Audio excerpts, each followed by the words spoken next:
it is exactly 1 month to the day since these so-called yellow vest anti-government protesters hit the streets. And guess what? They are still out there. They are at traffic circles, blocking them. They're along the highways. Over the weekend, some toll booths were torched. Remember, this is where it all started. This is where the protests began against proposed hikes in gas taxes to combat, according to the government, global warming. Then it morphed into the broader protests that we've witnessed firsthand in Paris, here, and other cities. The clashes on Saturday were down significantly, a lot less violence than we saw the week before. One of those reasons, as you noted, Bill, the concessions being made by the government on taxes, on wages, by French President Emmanuel Macron. But apparently the folks aren't satisfied. They want more. That's why they are still out. His poll numbers, by the way, are way down. The latest survey puts job approval at 23%. One place, finally, Bill, trying to get back to normal, the French city of Strasbourg in the eastern part of the country. Of course, that was the scene last week of that terrible terror attack. And overnight, we got some more bad news. One more person succumbed to their injuries. The death toll now at 5. That person was trying to stop somebody from coming into a cafe to kill more people. You got to believe the folks here in France are wishing that the holiday season brings a little bit more joy to this place. Back to you. Yeah, thank you, Greg. Greg Palcade, amen to that. Thanks from Paris. Clashes have again erupted in Paris this Saturday, with yellow vest protests happening throughout the French capital. More than 23,000 people gathered in total for anti-government marches across the country.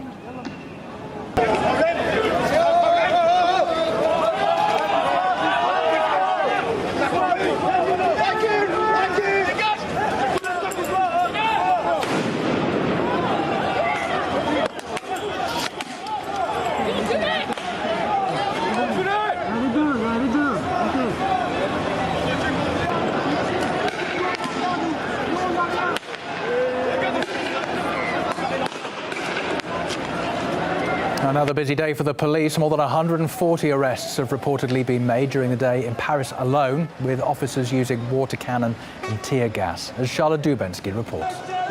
Well, chaotic scenes here just outside the Hôtel de Ville in Paris. Just take a look over here. Tear gas raining down as the protesters looked like they were trying to push towards the island where Notre Dame, the famous cathedral, is situated. They were throwing projectiles at the police, and then the police have responded with this tear gas. This is one of many clashes we've already witnessed today in Paris as the Gilets Jaunes come out for a 6th day. We also saw many people injured in some of those clashes, including somebody who appeared to have a broken nose and injuries on their leg as they were trying to run out from the tear gas in an area where they had been kettled in, and those injuries largely due to the fact it seems that the crowd were pushing people away. Just take a look behind. You can see some of the special mobilised police units who are out in force. Some 1,225 police officers were being mobilised today, and security officers, far fewer than what we've seen in previous weeks, 8,000 last week. And that's because many people thought the protests this weekend would have died down, there would be fewer protesters, and there certainly are fewer protesters than what we've seen in previous weeks, but there are still thousands of people here on the streets of Paris. As you can see, just crowds trying to move away as those police forces are coming in. Far fewer, many people saying the reasons behind that is some of the Gilets Jaunes are actually happy with what's been offered by the government. Those include an increase in 100 euros for those on a minimum salary, also no social contribution and no taxes for those who work extra hours, and of course scrapping that fuel tax in January, that hike that was due to take place, which of course was the start of these protests back in November. But many people here say it's just not enough. They're not happy with the government, and as such we're seeing people again out on the streets of Paris ready to show their own anger, their unease with the French government's current policies led by Emmanuel Macron. Jackie Heinrichs here with more on the impact of the shutdown. Hi, Jackie. Hey, Mike. Most Americans won't feel this at all. The post office is going to keep delivering your holiday packages. TSA agents will still be screening passengers at airports, and active duty military will still be working. But there are thousands who will have to work without pay. 420,000 federal employees are working without pay, and another 380,000 will be furloughed, meaning they stay home without pay. The partial shutdown affects 9 of the 15 federal departments and several dozen agencies. Most national park employees are home without pay right now, and that's creating some issues for holiday visitors. Already open roads will stay open, but services that require staffing are closed. It's mostly affecting parks that require snow removal and popular holiday destinations like Zion National Park in Utah. The key park that we're focused on is Zion National Park. We're working closely with the superintendent at Zion to figure out a way to keep the visitor services open. Among the parks that could have shut down, the Statue of Liberty and Ellis Island, which draw about 10,000 people a day. The Park Service said this morning they will both stay open thanks to funding from New York State. Last time the state funded this site during the January 2018 shutdown, it cost the state $65,000 a day. The Smithsonian Institute's 19 museums in New York and D.C. will also stay open through the first of the year, with the exception of Christmas Day. Smithsonian is using funds from last year to keep operations running for those huge holiday crowds. And depending on how long the shutdown lasts, about 800,000 federal employees could miss a paycheck. In past situations, they have received back pay, but Congress adjourned without passing that legislation today. Mike? Jackie Heinrich, thanks very much. Senator Lindsey Graham. All right, Senator, should Mitch McConnell have sent them home? Well, you know, I don't think we're going to do anything between now and Christmas. Why not? Let me just say, well, it takes two to tango. Here's what Schumer said. I'm going to quote you, Judge. Schumer demands Trump abandon the wall. So, Senator Schumer, we're not going to abandon the wall. We're going to build the wall until all those Americans who want us to abandon the wall and open up the border, that's what this fight's about. We don't agree with you. So Mark and Jim and Matt deserve a lot of credit for getting the president in a good spot. I had lunch with the president today, and I can promise you we need more money for the wall along the border. Schumer wants to abandon the wall. We want to build it. That's what this fight's all about. And it really is a silly, petty fight on behalf of Democrats. Okay. They all voted for $25 billion for the wall, border security in February. Okay, but they won't allow for the actual building of a concrete wall. All right. I don't know if you heard my open, but there's an 8-month pregnant woman who scaled that ridiculous fence so that she could get over here. Listen, are you going to have to compromise in the Senate? And how, in order to get the wall, because I can't believe that in the end we will not get this wall. But maybe I'm just an optimist. Well, let me tell you, we need the wall. And after the caravan, okay, the president asked for $1.6 billion for wall funding early in the year. Along comes the caravan. 5,000 people show up at our border near Tijuana, Mexico. And you made a very good point. What kind of wall is it that a 9-month pregnant woman can climb over, have the baby on our side within an hour? I am so glad she's healthy. Apparently the baby's okay. What else did we learn about our wall?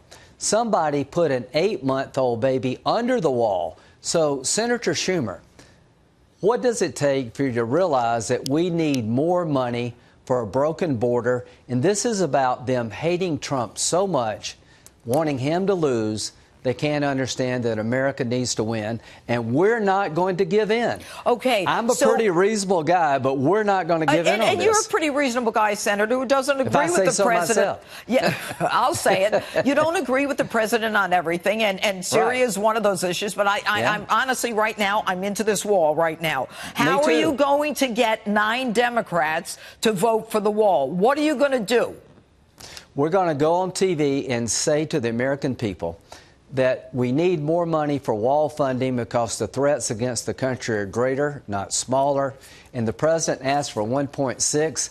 Democrats agreed to 1.6. The difference between 1.6 and $5 billion is very small in a $3 trillion budget. The need is there. Every Democrat in February voted for $25 billion for wall funding. We're going to make the case that this is unreasonable. You know what? And it is dangerous. Okay, I just thought of something. You know, in the omnibus bill with the $700 billion for the military and all the other stuff, $500 for Planned Parenthood, you know, it was a compromise, right? The whole they deal. had $1.6 billion, I believe, believe in that omnibus bill for the wall, but they specifically said Mitch McConnell and Paul Ryan. You can't use any of it for the wall. What makes you think Mitch McConnell's in with you guys on this?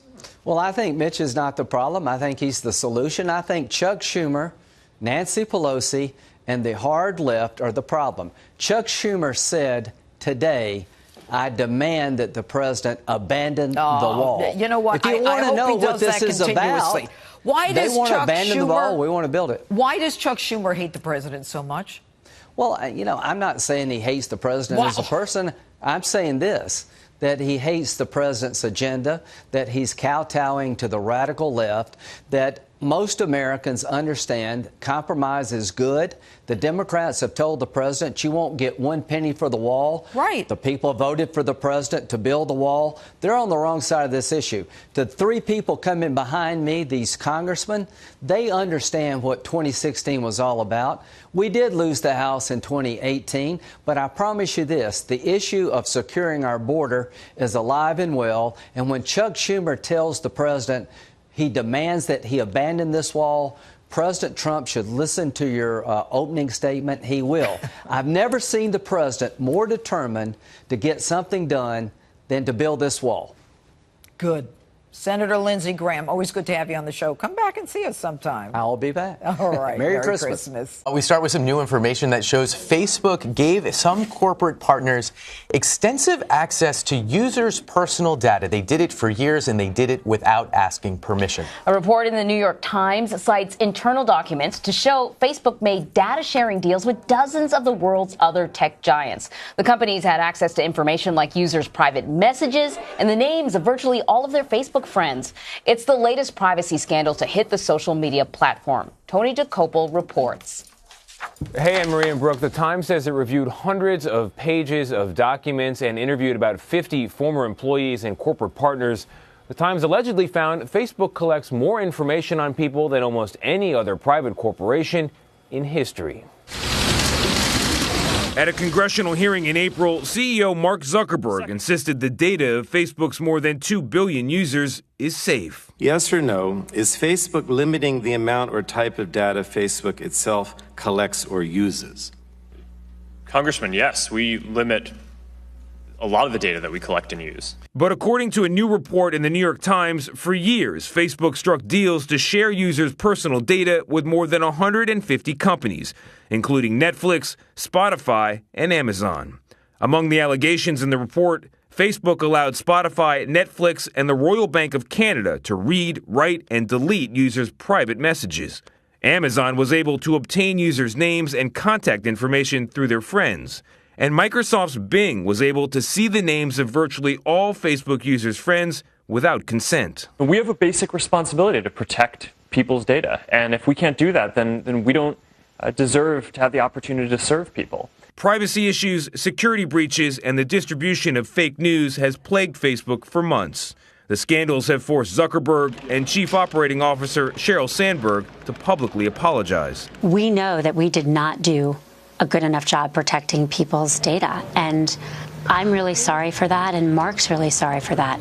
The Times reports Facebook's partners were able to seek the data of hundreds of millions of people a month. The Times says the deals were all active in 2017, and some were still in effect this year.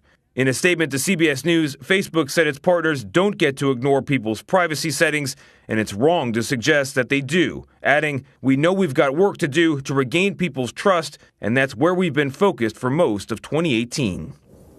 And this could be more than just a PR battle for Facebook. A 2011 settlement agreement with the Federal Trade Commission requires Facebook to obtain consumers' consent before sharing their information. A Facebook spokesperson told The Times most of its partnerships did not require this because it considered the partners extensions of itself. Pretty clever. Facebook says it found no evidence any of its partners abused users' data. And speaking of those partners, in a statement to CBS News, Netflix said, "At no time did we access people's private messages on Facebook or ask for the ability to do so." A spokesperson for Microsoft's Bing said, "Throughout our engagement with Facebook, we respected all user preferences." All right. Thank you very much, Tony. CNET senior producer Dan Patterson is here to talk a little bit more about this. Dan, I feel like, every 3 weeks or so we get another story, about another revelation about Facebook. It's hard for me to figure out how significant this is now because I feel like I've pretty much signed everything away. Significant. This is one of the biggest Facebook stories of 2018. And look, the malaise that many of us feel about these Facebook stories, it's still kind of a drip, drip, drip. We need to fight against that because this is a significant, look, this is our data. This is not Facebook's data. It's not any of the other companies that were named in the report's data. This is our data. And the more apathetic we feel about our data being mishandled and misused, the less we'll care when this continues to happen. So let's drill down on why this is important. Essentially, Facebook took data that we knew we were giving them, but gave them to people that they did not tell us they were giving it to and that we didn't agree for them to share it with. Is that the crime here? Well, I don't know if it's a crime, but that's a fairly I use crime in quotes. What reason we're talking about this this morning? So this is significant because the company has repeatedly all year said they've kind of laid a line and then said, well, okay, maybe we'll extend that line a little further. And Mr. Zuckerberg, both in public as well as on phone calls with the press, including many that we were on very recently as a month ago, said, no, firmly, we do not give access to private message data. That's all locked down. That is your data. Well, it turns out that some of your private message data was accessible or allegedly accessible by many of the world's largest technology firms. You know, Brooke said that we did not give permission. Did we give permission without knowing it? That's a challenging question to answer because there is probably a legal definition hidden somewhere in the terms of service. However, I think most people would say, hey, look, you've made a very big deal about giving us these privacy controls, and many of the things that were alleged in the Times story, as well as our own reporting here at CBS News, was simply not in that privacy dashboard, including private message data.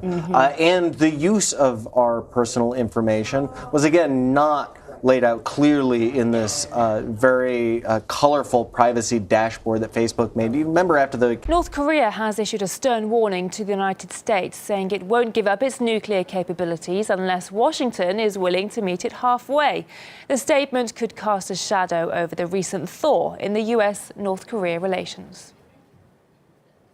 The United States must understand the proper meaning of the Korean Peninsula denuclearization, and they had better study geography too. When we talk about the Korean Peninsula, it includes the territory of our country, as well as the whole of South Korea, where the United States has placed its invasive forces, including nuclear weapons. When we talk about the complete denuclearization of the Korean Peninsula, it means the removal of all sources of nuclear threat, not only from South and North Korea, but also from areas neighboring the Korean Peninsula. Relations between Pyongyang and Washington took a nosedive when Trump initially took office. The two countries' leaders traded insults and threats. The situation improved, though, in mid-June this year when the two met in Singapore. Donald Trump and Kim Jong-un committed themselves to denuclearizing the Korean Peninsula and normalizing relations. The summit was seen as a breakthrough, although not much has been accomplished since, with US officials insisting crippling sanctions will remain in place. The United States has no intention of easing our unilateral or United Nations sanctions. They have not lived up to the commitment so far, and until that happens, there's not going to be any release of the economic sanctions. Earlier, we spoke to human rights attorney Eric Sirotkin. He thinks Washington has failed to reciprocate Pyongyang's efforts towards resolving the nuclear issue. Washington has not approached these negotiations in a level, at the same level as North Korea. In reality, what they're proposing is not anything different. It's still the idea that we can denuclearize the peninsula when we make it so the threat of nuclear attack is gone from both sides. That is going to entail the U.S.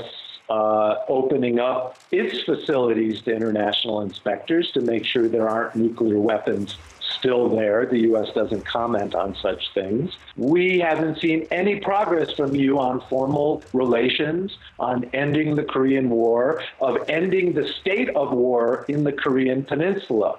Why would they denuclearize when there's a pending state of war there? The next step to take place at that time is a commitment to denuclearize what that would look like, but only after a peace treaty.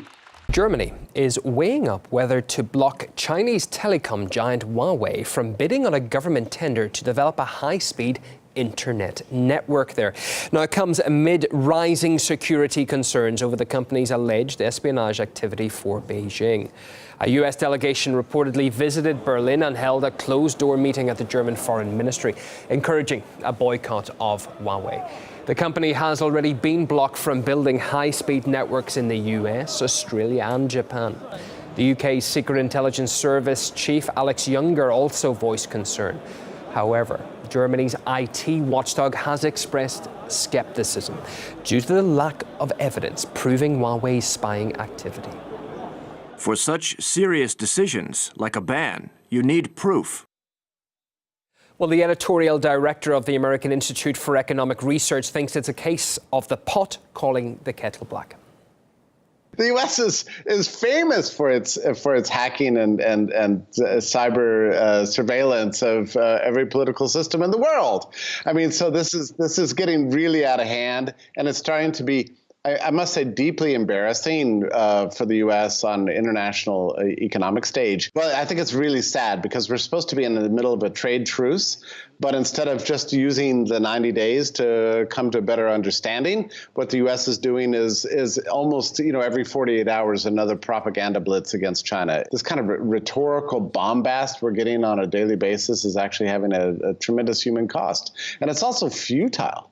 I mean, yes, China is a rising economic power, if you want to call it power, but actually what it really means is that we can, as a world community, get richer together. And I think the U.S. needs to come to terms with this and stop playing the bully on the playground, really. One small flight, one giant leap for global health. That's how the head of UNICEF describes the first vaccines ever delivered by drone. Government officials on the tiny South Pacific island of Vanuatu hired a commercial drone to transport vaccines to villagers living across 25 miles of remote area covered by rainforests and rugged terrain.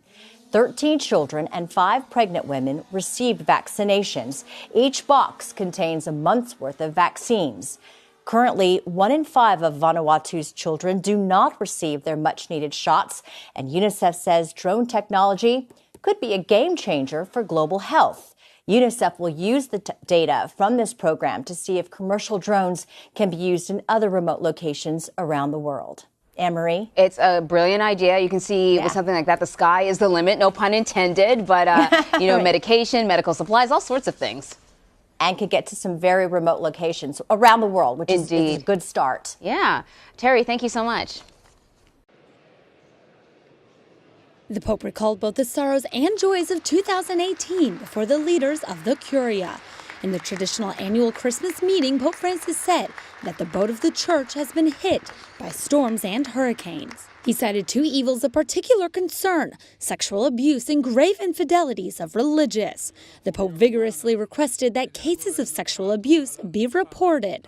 Anche se si trattasse di un solo caso di abuso, che rappresenta già per sé una mostruosità, la Chiesa chiede di non tacere e di portarlo oggettivamente alla luce, perché lo scandalo più grande in questa materia è quello di coprire la verità.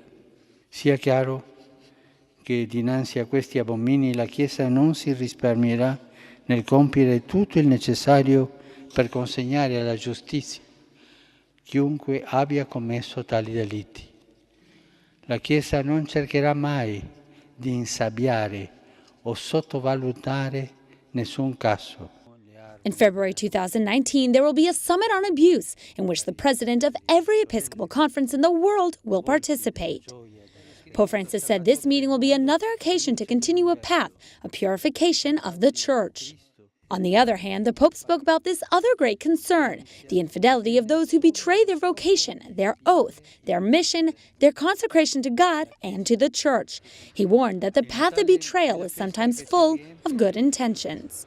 Abbiamo il dovere di combattere ogni corruzione spirituale, che è peggiore della caduta di un peccatore, perché si tratta di una cecità comoda e autosufficiente, dove alla fine tutto sembra licito. One great joy of the year was the Synod of Young People and the big and small steps taking place in reforming the Curia. He also mentioned the blesseds and saints canonized this year, especially the martyrs of Algeria. Although what stood out most was the secret sanctity of so many Christians. They live without publicly displaying how they're improving the world around them. Persone dimenticate dai mass media, ma senza le quali regnerebbe il buio. Persone che lavorano pazientemente per amore a Cristo e al suo Vangelo a favore dei poveri, come quello della Curia, dove ci sono dei santi. At the end of the meeting, the Pope told the cardinals and those in charge of the Curia his Christmas gift to them this year is a spiritual book. It's to help them reform their hearts and the church.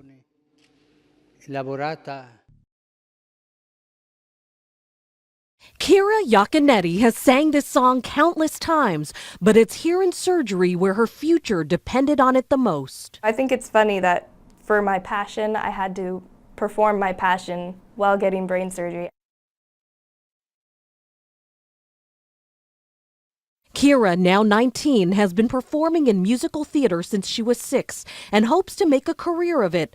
But 4 years ago, she started experiencing short episodes when she would sing or listen to music. All my energy zapped, it's all gone. She ignored it for a while. It started to hit me over the years that this could happen on stage. This is a shot of her right side of her brain. It turned out she had a rare form of epilepsy that triggered seizures when she listened to or performed music. Her MRI revealed a marble-sized mass in the right temporal lobe of her brain. This is the tumor itself. Dr. Jason Hauptman, a neurosurgeon at Seattle Children's Hospital, proposed surgery to remove the tumor. But not only that, he also suggested an awake craniotomy where she would have to sing so he could map out areas of her brain to protect. Because it's not enough for her just to sing. I need to know if she's singing in a way that's deviating from the way she should be singing. Kira was on board. If this is what it takes to keep my career going and get out of my tiny town, then I'd sure go for it. Her song of choice, Island in the Sun by Weezer.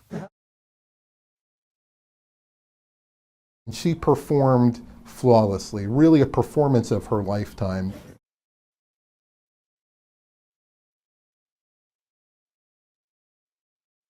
Incredibly, that was her 2 days after the surgery, and now, 3 months later, I'm good. I'm really good.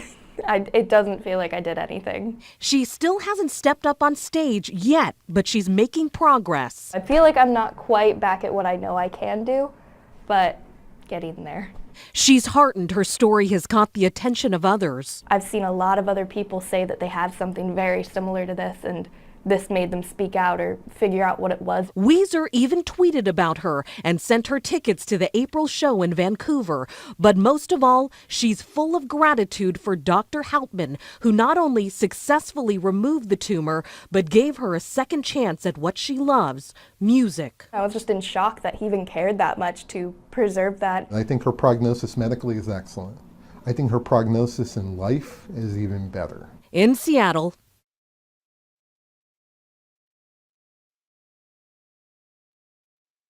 Simney Kim, Cairo 7 News.